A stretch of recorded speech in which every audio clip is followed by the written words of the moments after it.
And I'm a very honest person. I'm very honest to myself, you know. So then there's like, especially with the Caspper thing, you know, we just went through our turmoil, and I never really did anything to him, you know. Even when he was beefing with AKA, they were both beefing with each other.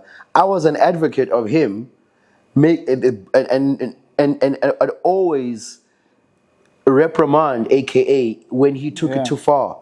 When AKA would talk about his mother on Twitter or whatever, I was doing the podcast at the time. And I would be vocal, even though I was the biggest AKA fan. I was vocal about, like, that's whack. I was vocal about when Mega was not being a good competitor, you know?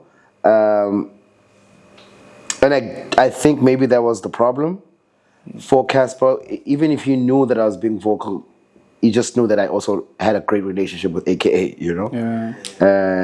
And I never at all spoke bad about anybody. And I was harsh on AKA more than anybody because I knew everybody knew how close we were.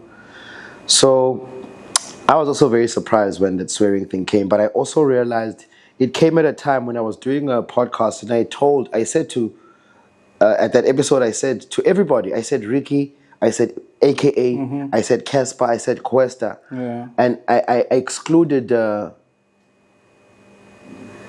I excluded KO, Mr. Cash Time, because he had gone through a 10-year hiatus. He had gone through a period of taking a break. He had gone through a reinvention or something of the sort, and the other guys hadn't. And the fact that they take a year out, don't release, because I had said that everybody had come to the point where they had had so much now that they are not creating from a place of needing anything, and it's just becoming very redundant. So I think everybody needs to just fast a bit, you know, be away, fast. Go find out some things. Go tickle some other fancies and find out why you did this thing, so you can come back with stories. Because how can you're not gonna have stories if you're releasing every year. Yes, of course, a lot of things happen in 12 months, but if you are only touring, going to gigs, going to sleep, going to studio, you're not living life.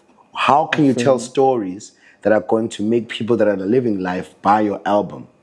So niggas don't have things to relate to. They don't have stories to relate to because they not living life. Because stories only come from living life, not just living a superstar life. Especially if you are an hip-hop artist. How many people are superstars? You know what I mean? So then it ends up being about the things you have, because that's the only story you have. Because now you've gotten to this point that you are who you are. And the only story you have is what I have, what I'm doing with who, what I'm drinking, what I'm wearing, what I'm smoking, where I'm flying to. That's the only story you have, as if you have no heartache, as if you have no loss, as if you have no sadness, as if you have no more dreams and visions that don't include money, as if you have no regrets to sing about, as if you know what I mean? So I think when I made that statement and I said niggas need breaks, they all came back and lashed out. But some just said something about it. Even Mega said something about it. Cuesta said something about it. But Caspper damn near made a song about it, because he is who he is, you know. But it's all good. We recently ran into one another at the Black Coffee Weekend in Cape Town. Was he with a Hosh Karamine? No, he was with his crew. He was rolling quite deep. And we had it gotten to the point when I'd heard the swearing at me, then I unfollowed him. He unfollowed me later. Is it that bad?